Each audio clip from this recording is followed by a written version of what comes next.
Okay, hey, my name is Sven Popović. I'm a writer. I come from Croatia. Well, actually, I was born in Yugoslavia, but that's not a popular thing to say anymore. I live in Croatia's capital of Zagreb. I published two books. One of them is a book of stories, not a collection of stories, a book of stories, because they're all kind of connected, kind of like a loose novel.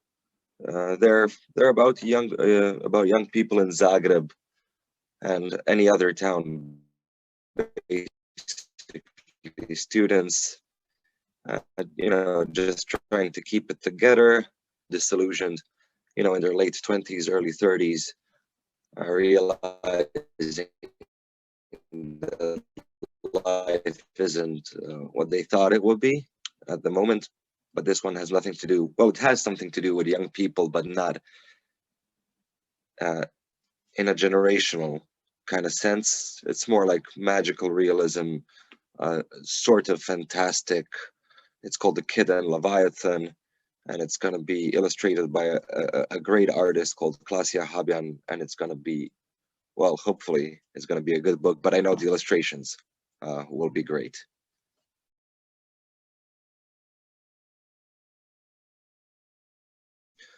Well, 4 years ago, there wasn't, the first time I came to Timișoara was 2016 Litvest.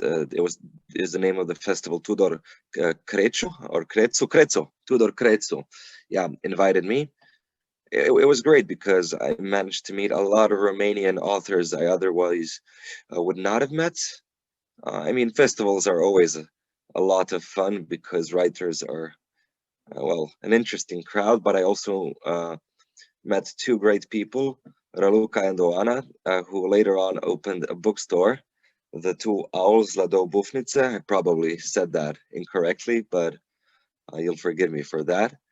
And a couple of years later, imagine my surprise, they invited me to a residency program in Timișoara.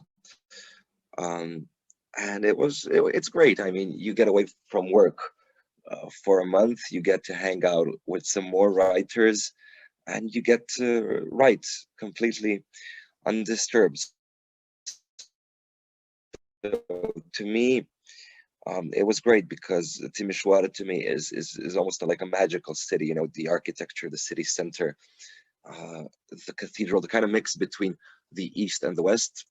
So I had a lot of time to, well, work on my writing, but also the most important part to me was really meeting guys like Filippo Kele and Marin Hondrari, who were my neighbors at the time. Both of them exceptional people, and I guess they're pretty exceptional authors. I haven't read all of their stuff, but it was really fun hanging out with them and hanging out with the Bufnica girls as well.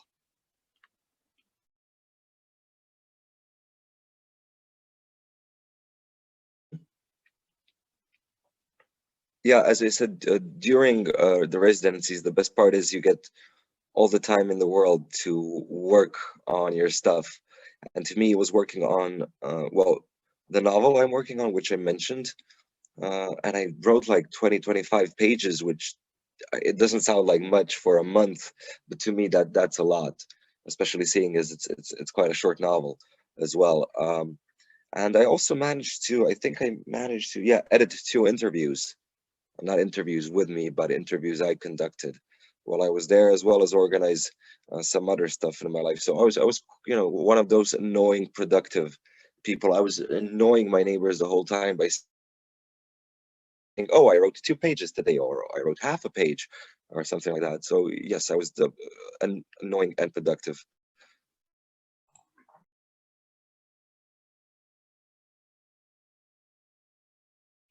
Mm-hmm.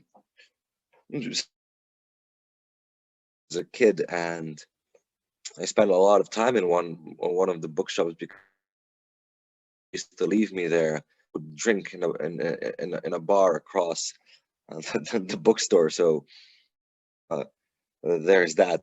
Generally, I think independent bookstores are quite important because if a has a bookshop, there's always a huge chance they're gonna want to promote just the stuff they publish. boutiques and independent bookshops are quite important because they're like